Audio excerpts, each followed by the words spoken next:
Welcome to the blog of Indigo Vibes and Yoga, the Indigo Journal.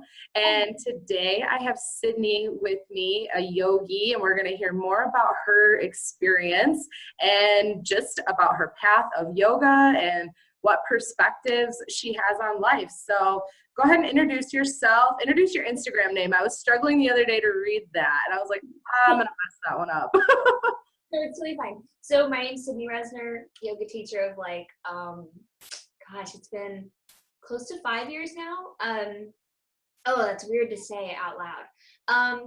And my Instagram handle is Intrepid Yogi with a underscore.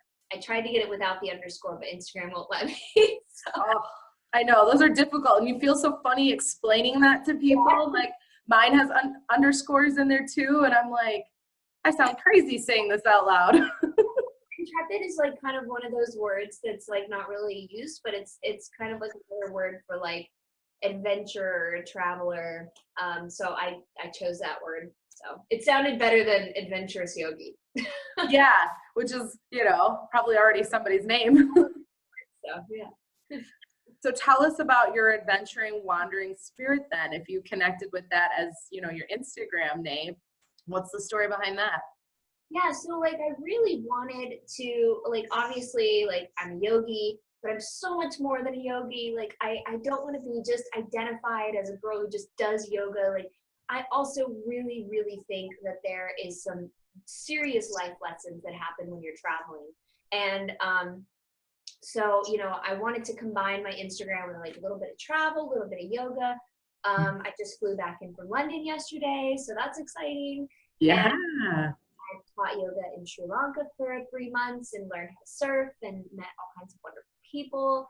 And so, I travel as much as I can, as much as money allows, but at the end of the day, like, I'm a traveler at heart, and traveling is like my priority. And being a yogi is really just a path that I've taken that complements my traveling lifestyle. Nice. So do you travel and teach then? You said you were where teaching? No, so I was in Sri Lanka teaching yoga for 6 months at a surf and yoga retreat called Sunshine Stories. And it was actually quite exhausting. I was teaching I would teach at 6 a.m. almost every day. Wow. Another class in the afternoon. So it actually was kind of exhausting. And then we'd go surfing, we'd do activities, I was guests every hour, and so it was really great. But London was actually just a kind of a pleasure holiday. I really needed some time to heal and some time to just get away from things. And a girl through Instagram, her name's Nikita, she saw that I was struggling, and she reached out to me and was like, "Oh, we just can't have this. You should come and stay with us." So. Wow, I love the power of Instagram and social media, because you have connections like that. Like even for us, I just reached out to you and I was like, I like what I see and I want to hear more about the story. And so do you travel on a regular basis to teach yoga, or what do you do full time? Yeah, in London I didn't teach, although kind of wishing I had set up something, because I got a lot of questions asking if I was, so I kind of wish I had set up something. Anyway, maybe next time, but really I just wanted to just travel and just experience things. I really didn't want to be tied down too much to a schedule. So but traveling and teaching yoga, I think, is the dream. However, usually when I travel, I find that it's really the best way for me to get back to my student roots. So sometimes when I'm in a place for too long, I feel a bit disconnected, and I think that traveling kind of inspires me to get back into my practice, or maybe not get back into it. Like I practice every day, but sometimes your practice can get stale. Mm-hmm. So I think that traveling really inspires me to I don't know, just brings me the love. I fell in love with at first with yoga. I can't explain it, but. No, I totally get it. So do you take any classes when you go places to get inspiration from other teachers and learn for them? Yeah, so I went to I primarily practice Ashtanga, but I you know, also do vinyasas, you know, depending on what I feel like my body needs that day, because I have a hamstring injury. So I Okay. have to be careful because my Ashtanga practice can be a little bit too physically demanding. Um, Mhm. so I did go to a Mysore class while I was in London, and I really enjoyed that. Just being in a class in general just does something for you that a home practice doesn't. So yeah, Yeah, it does. yeah. Yeah, there's a different energy to the class, and you know, you've got all the people around you, whereas in your own practice at home, because I primarily practice at home, and you know, my website is all based about practicing yoga at home, but there is that nice yang to the yin, I guess you could say it, to go to a class and get that new vibe and that new energy. You may see someone doing something that you've never tried before, or a teacher is introducing a new lesson. And I'm like, ooh, that's a good nugget. I'll take that back and, you know, put it in my practice, which the vibe of yoga is all about, you know, as I was reading just some, you know, texts on yoga and the history of it, it's all about evolution and changing and, you know, keeping the fundamentals, but each teacher brings something new to yoga. Yeah, definitely. Definitely. I always encourage people to go to a class, and go to several different classes. You know, I know that there might be people who say, oh, I've had a bad experience at this class or whatever, but I really try not to tell people to look at anything of a yoga class as a bad experience, because it's really, yoga is just an experience in itself. There's really no bad, there's really no good. It's just an experience. So having, you know, negative experiences, I think in like a specific practice is probably not the best way to look at it, but really just an experience in itself. Even if you have a teacher that you didn't quite vibe with, because, you know, we've all had that, you know, and that's fine. You know, it's how we choose, you know, that judgment's important because that's how we choose our teachers, it's how we choose our friends. And so, but, you know, still, an experience, we learn a little bit about ourselves, we learn about what we want and what we don't want. So I tell people that, you know, go to a class, but try everything. Just try it all. Sign up for whatever, you know, even if you think it's going to be too hard, just sign up for it anyway. No one's going to force you to do it. So Yes, exactly. And also I'd say if you didn't like it one day, don't write it off. Come back and try it again, because especially with your slower paced practices, if you fall in love with an Ashtanga or a Vinyasa flow in the beginning, I hear from a lot of yogis that they fell in love with the physical side, but their minds were still too busy to enjoy those more relaxing, restorative, yin, kundalini, the things that are a bit different and more focused on the mindset versus the body. yeah, I think it's also, you know, especially we see in the yoga communities, a lot of younger yogis, and I think it's also a maturity thing. Um, Mm-hmm.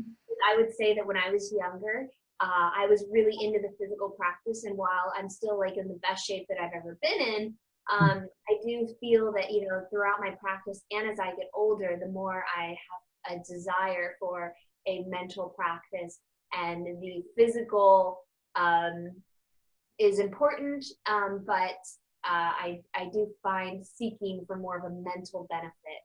So yeah. Mm-hmm. Absolutely. I want to bring up your Instagram post. I commented on it through my story earlier today, but I just really found very connected to what you were saying here.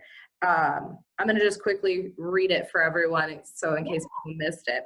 So you start out with, I'm someone who truly believes in the power of manifestation. I probably should be a spokesperson for it.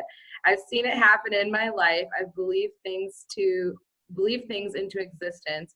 I've had things on my dream board that have been brought into my real life. In a way, I almost find it scary. I sometimes want to pull the coincidence card. If you think that you'll never be able to live out your dream, or you're too scared to tell others your goals because you think they'll say you're crazy, then you're not ready for what it is you truly want. But if you want it, then you should shout to the top of your lungs. You feel it in your bones. You stop complaining about your circumstances, because the universe is one giant ear. It's listening to your thoughts. It's listening to what you tell people. It's listening to your vibration frequency. If you want to change your life, you have to become aware of your attitude toward it. And I love that, because I too believe in how you perceive everything is exactly what you're going to get. And it's been a journey as well for me to awaken to that power, because it's like at first you find it happen and you're like, oh, that was nice, I enjoyed that, and wow, I really felt connected with it. And then it happens more, and Yeah. then it happens more often, and then you have a turning point moment when it happens when you're really low and you felt that vibration change in a very significant way. I remember I started experiencing it in the positive ways when I was desiring happy things. But until I had a moment where I was completely down and low and I really exercised that power, did I really understand how important it is in my life. So I'm sure you have a story like that, and I would love to hear what that is. So I actually wrote a blog post a while back on things I intentionally and unintentionally manifested, because I think that there's a lot of unintentional manifestations that happen. And I like to use the biggest unintentional manifestation as an example, because I think it's the one people will most relate to. But I think that I've maybe have manifested not the best boyfriend relationships into my life, because I go into them thinking, and I didn't realize that I do this.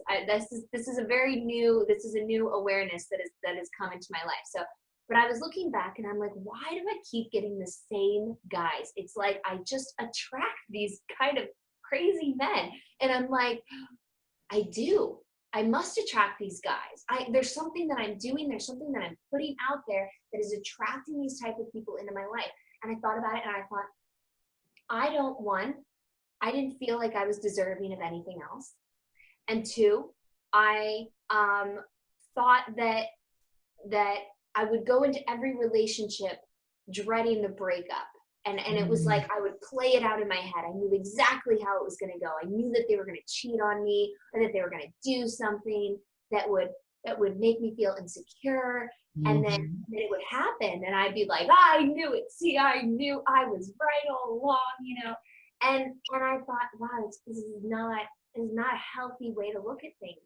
And so, so when you start kind of reviewing everything that you've attracted into your life, you start kind of thinking, you start really becoming aware of the power of your thought. But that's the thing I unintentionally manifested, that, so if anybody is going through a similar thing, you might want to take a look at your attitude towards to begin with, because I don't think that I had a very positive outlook on them. And I could go, we could go into the details about your childhood or your daddy issue, whatever. But at the end of the day, you have control of your thoughts, and that's going to reflect. Like I said, the universe is a giant ear. It's listening. Like it's gonna give you what you're asking for. So, I'd say probably one of my most, I don't know, when I manifest things and then they happen, it's a little freaky. Like, you're kind of like, wow, am I like a witch? do I have magic powers?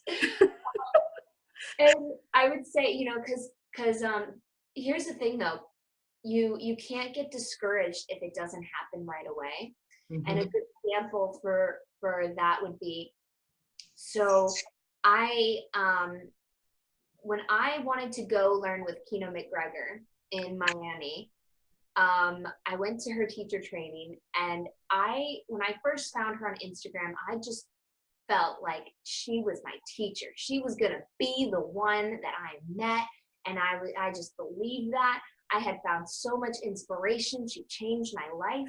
And then I saw she had a teacher training. I didn't have money for any of this, by the way. I just wanted to go. I had maybe $800 in my savings. And but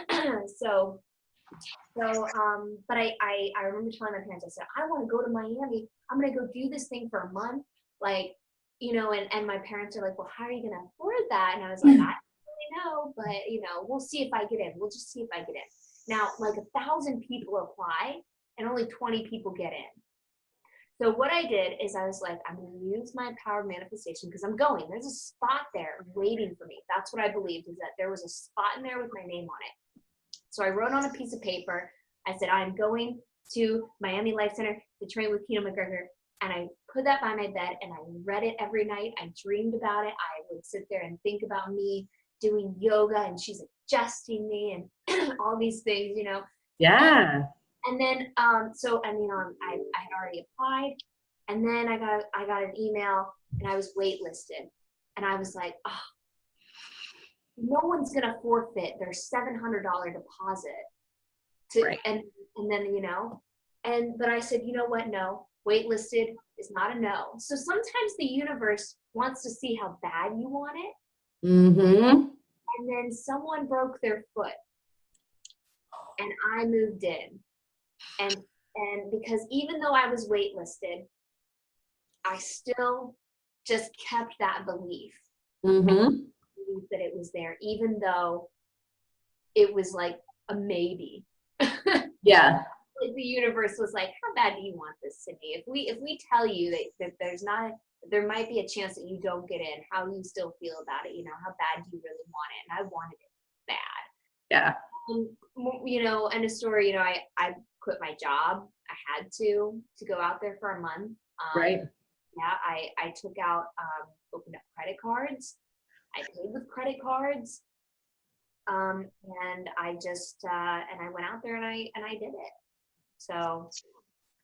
That's amazing. And that's a beautiful example of the power of manifesting it and being completely tapped in, tuned in, and turned on to the bigger possibility if you just focus all of the positive energy in there, you know. And there's a difference if you are always like, oh, I'm going, but well, you know, it'd be all right. It'd be okay if things didn't, you know, I won't be upset if things didn't happen. And I found if you even speak like that through the process, it can hurt your chances, really. You know, people like to gamble, and manifestation, I think, really is the biggest, like, and best gambling chip you could have if you just continue to believe and believe so deeply and watch out anything that changes the vision, even the slightest, you know, that it's a powerful practice, and it comes to everybody in different ways. And I liked what you said about the boyfriends and, you know, any issues with parents or the way you grew up, you know, aside, or whatever one bad relationship did to you. That's another vein of perspective. If you believe, because, and I say this with with a lot of tenderness, you know, I don't discredit the feelings people could have of having a parent create distrust in their heart. But if you believe that you're never worthy of anything more than that, because of that, that is exactly what you will always receive, because like you said, it's one big ear listening to our hearts and our desires. And you can call it anything you want: source, universe, God, energy. It's whatever you put your faith in, and that's what's so powerful about it. You know, and I think, you know, if you're a religious person, it's kind of like the power of prayer. You know, sometimes, you know, you see people and they're like, oh, I thank God for this miracle. It's like, well, you were praying, right? If you were praying and you were putting that out there to God or the universe or whatever, you know, they're listening. Whoever is out there with doing whatever, pulling the strings and pushing the buttons, they're listening. So, you know, if you want to call it the power of prayer, the power of thought, whatever, you know, you're putting it out there.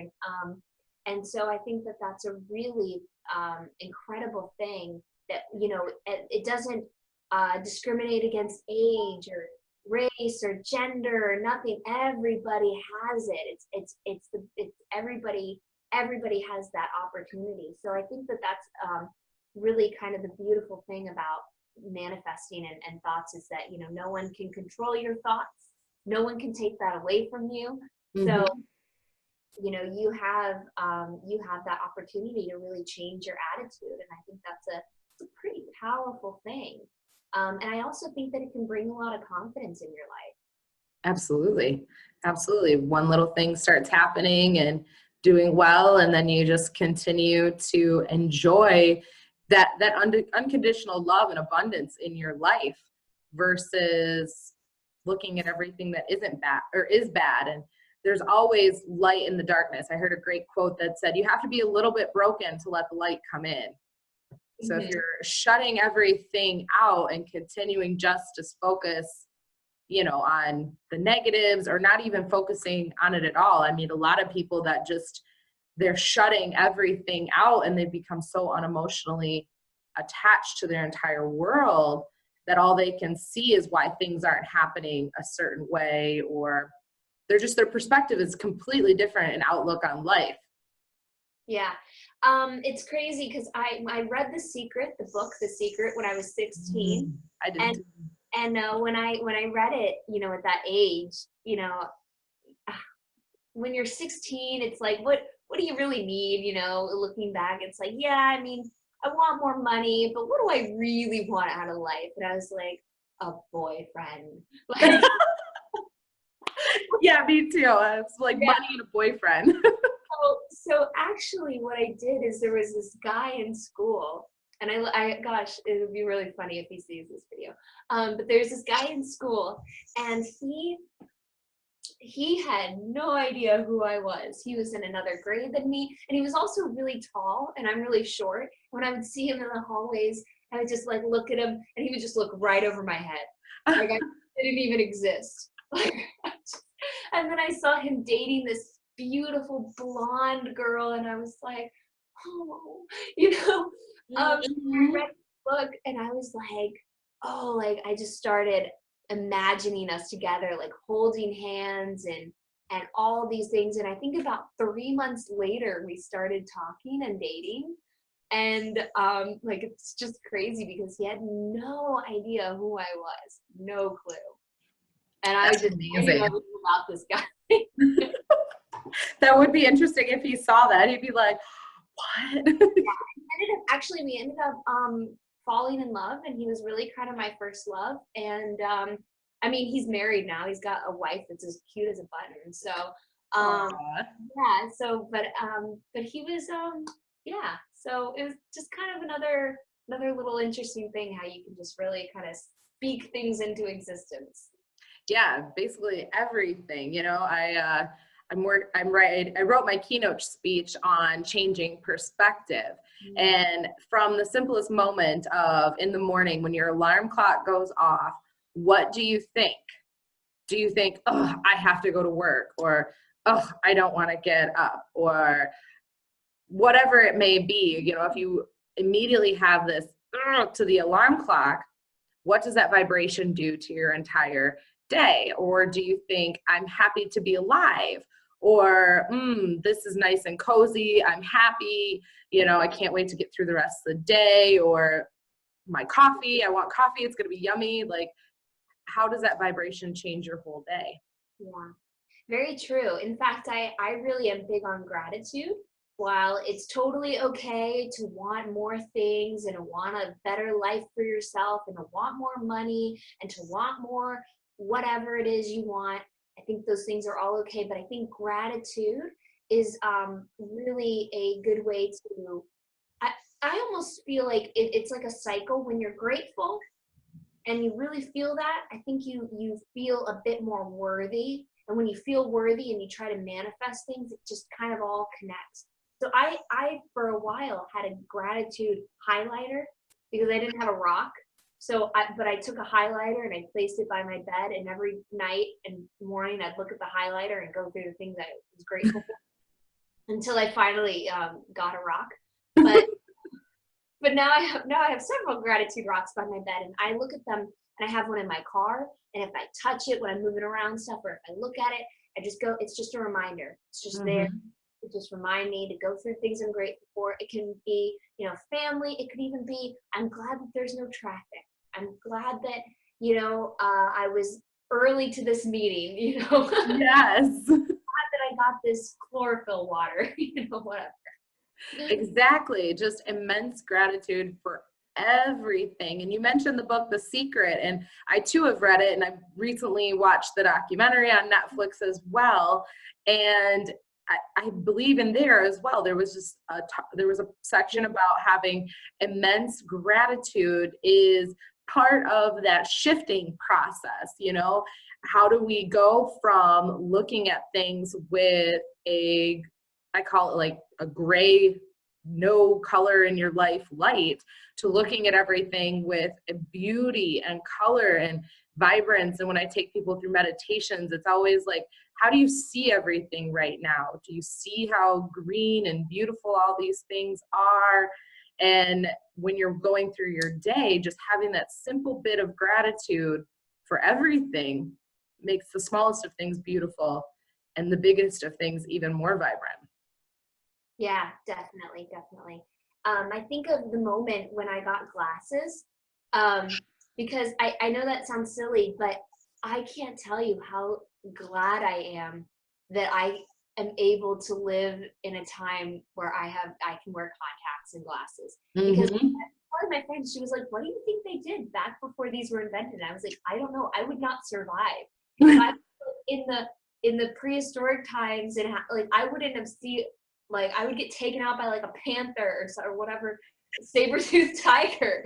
Like Exactly. I would be no help. The whole community would just shun me because I was losing things. And but when I first got my glasses, and I remember pulling my mom to take me to the eye doctor because I told her I couldn't see, and I think she didn't believe me. Was it in the fad when everybody was buying fake glasses that No, I think she just thought I wanted to get out of school, which is fair. Like it's a fair sentiment. But I actually really couldn't see. But the first time I put on glasses and I looked at the trees and I could see leaves. Like I could see the leaves and they looked greener. And I just was looking around like, oh my gosh, is this what the world has looked like? So in a way, it's like you have to kind of remove, like, put on your clarity glasses of life. And just, yes. wow, like it's a miracle that we're even born to begin with, and that we're even like living, emotional beings. So Mhm. so anyway, the human race is a great species. We should be very lucky that you're in it. Right. I'm currently reading this book called Kundalini Rising, and it's all these short essays of different people that have had their Kundalini awakening or teach Kundalini yoga. And there was one essay in there, and the author was describing, like what you said, how vibrant everything is and how it's just amazing that we're even here. Take away the fact that we have cars, houses, cell phones, electricity, all the things that humans have created. Just wipe that out for a second and take a look at the beauty of this earth around us, that everything does what it does without being told to do it.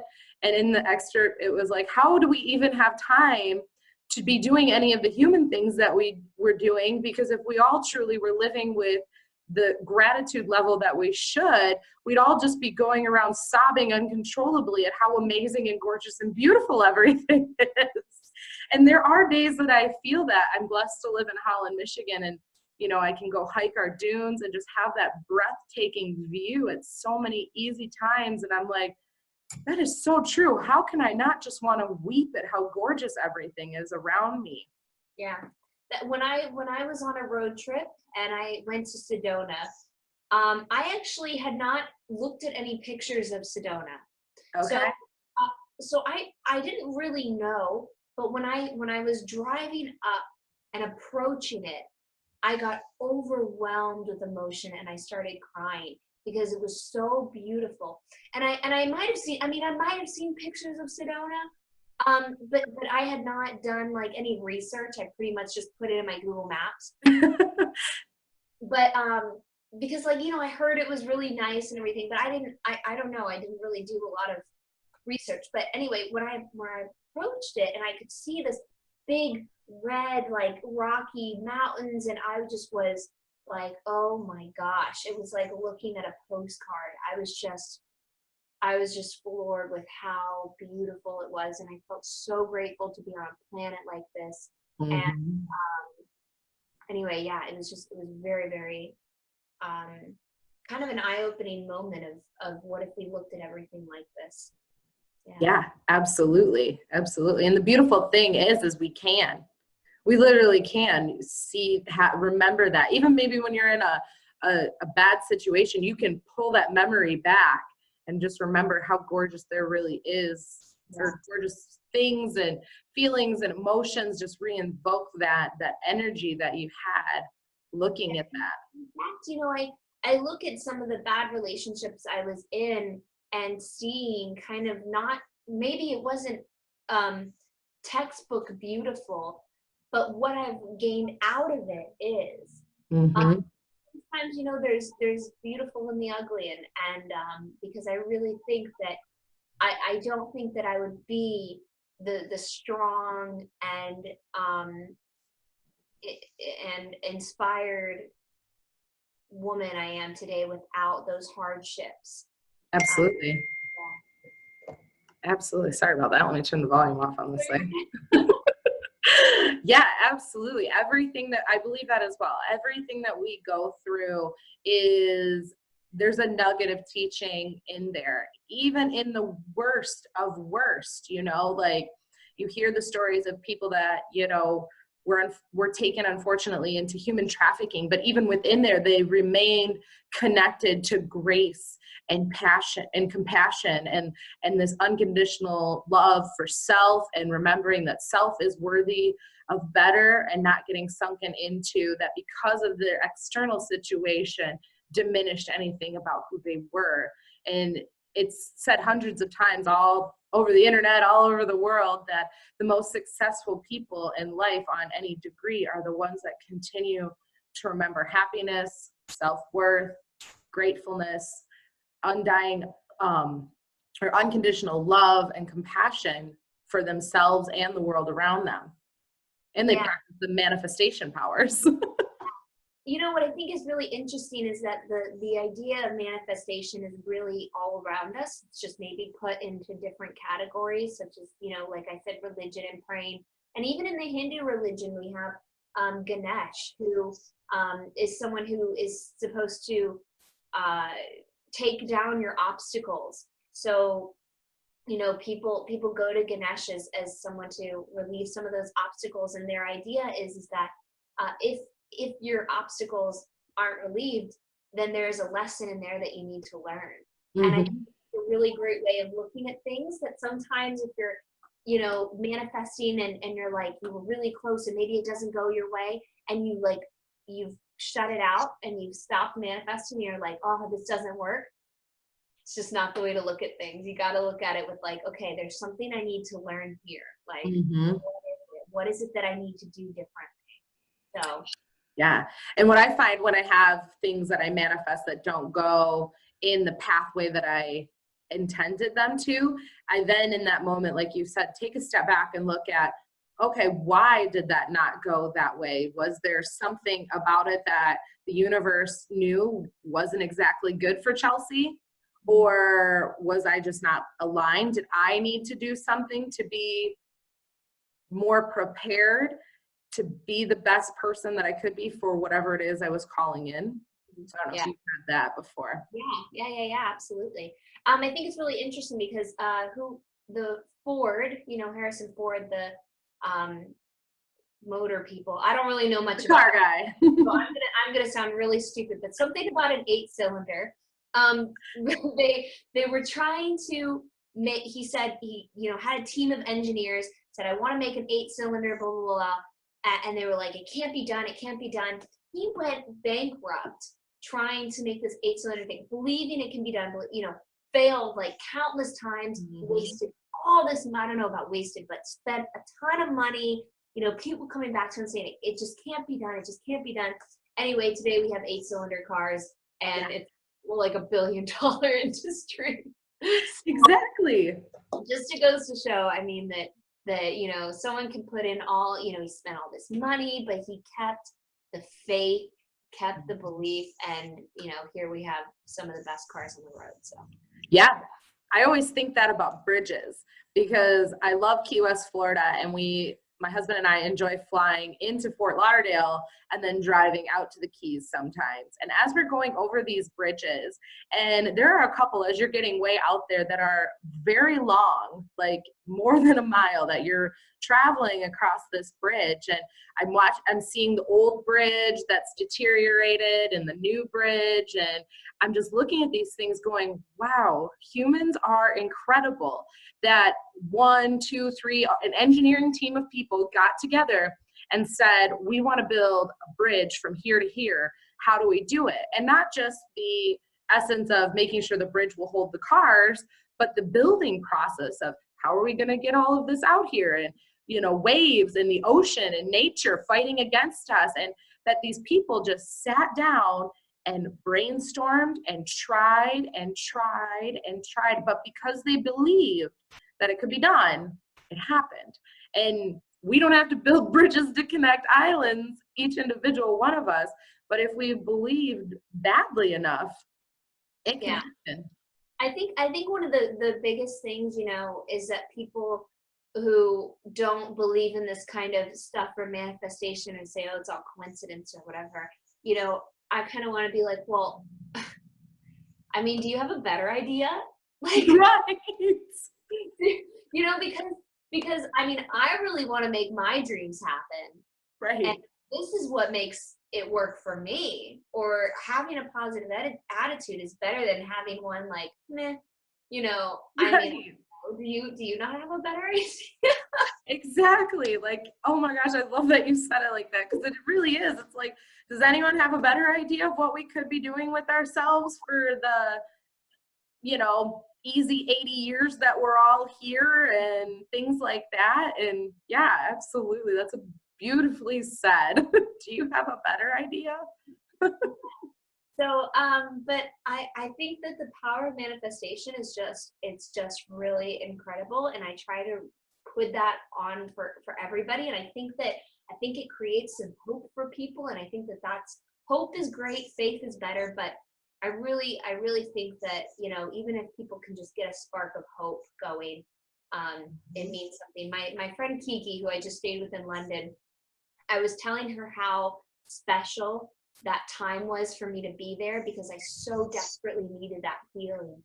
And I feel like I kind of found myself again. I found that love and that positive attitude that I've had before in my life, because there's no doubt where we can fall off the manifestation train and the positive train, and we kind of get into, you know, like I said, you know, we get stale. And that's why, you know, we have books and YouTube videos and things like that to help us, you know, really feel that again.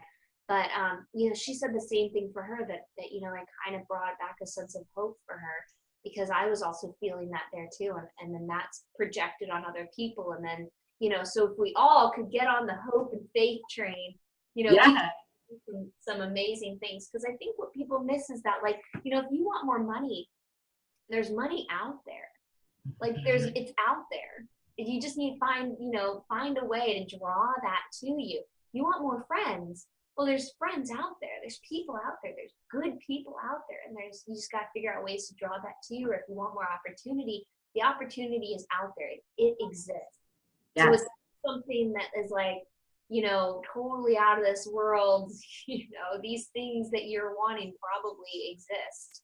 And then if like, you know, some kind of invention, well, the parts probably exist. So, you know, anyway, most of the stuff exists, so there's absolutely no excuse that we wouldn't be able to manifest that into our life.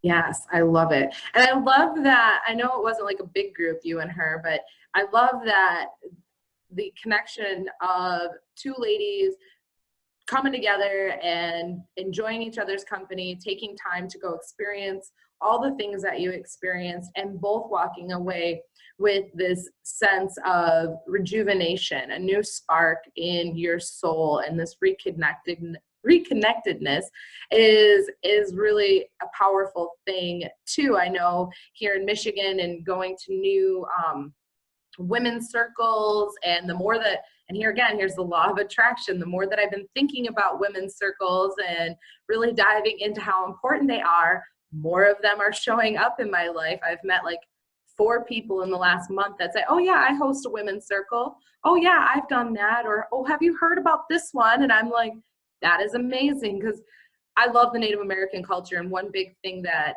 I really think is lacking in our society is having those community circles where just women can get together and talk open and honestly and raw and share, and where, back then men would get together and talk and share and talk about the things that men talked about.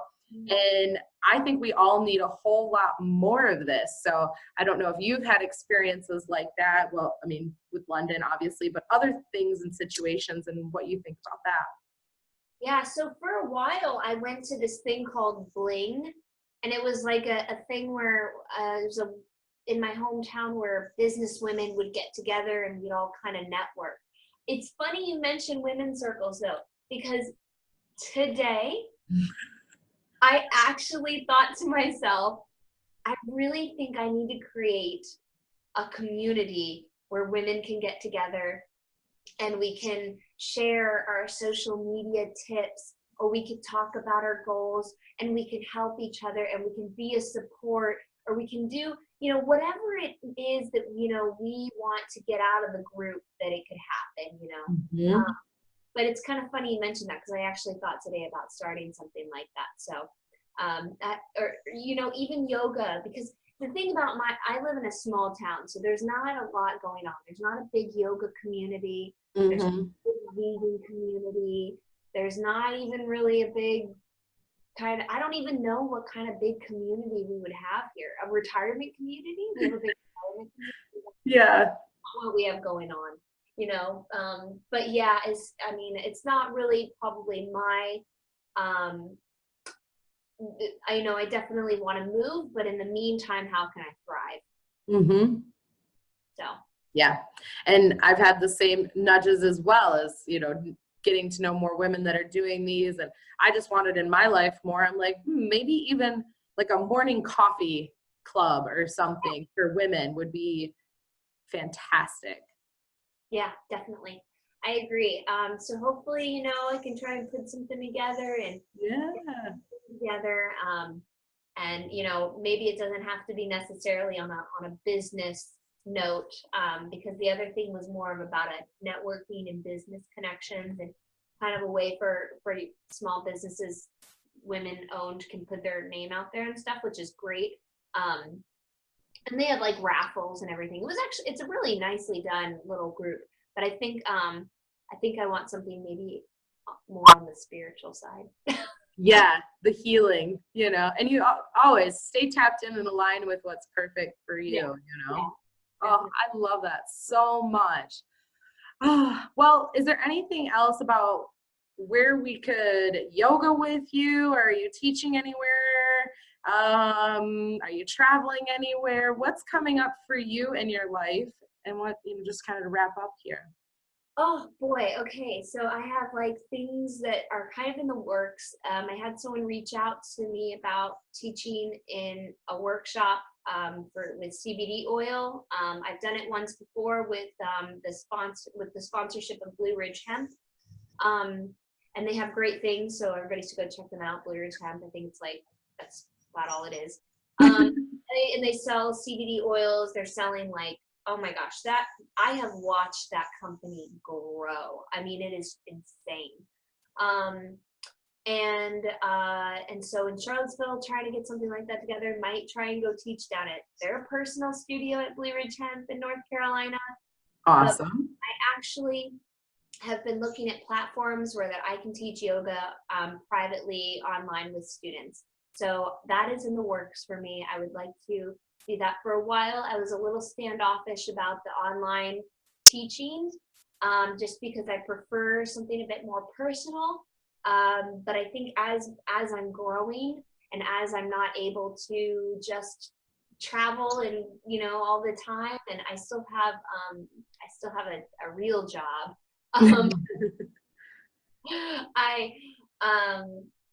So I have to take that into consideration. I do hope that, with this London experience, that maybe other people will want to host me. Mm-hmm. And, can, you know, either be a teacher to them, or if they just want to host me and we can travel and you can, you know, be a tourist in your own town with me, then, you know, that's kind of, yeah. So that's what I kind of want to project for now. But I teach only donation-based classes at local. It's LOKAL. Okay. Yeah, at a small coffee shop, but it's only donation-based right now. I just prefer to keep it that way. Just I love it. give back and make it easy and accessible for everyone. I love it. That's awesome. Yeah, that's what's in the works. So it's not, you know, when I was living in Seattle, I had private students, I had steady classes, but right now it's just a little bit different time in my life, so I've got to get creative. I love it. Yes. And the online space is so abundant, you know, you can do so much and teach. So teaching private one-on-one sessions. Yeah. Awesome. That's amazing. Well, we look forward to seeing all of that from you. Any last words of wisdom to everyone out there about bringing in abundance into their life and how to keep their heart centered on, you know, the gratitude and the positive mindset, because we know even one good traffic jam can throw us off. Hey, I get it, and I've been there, and I've been through some serious depression and PTSD and suicide attempts. So I've been there, and if you're at a low point in your life, there's somebody out there who has been where you've been or who has felt how you're feeling.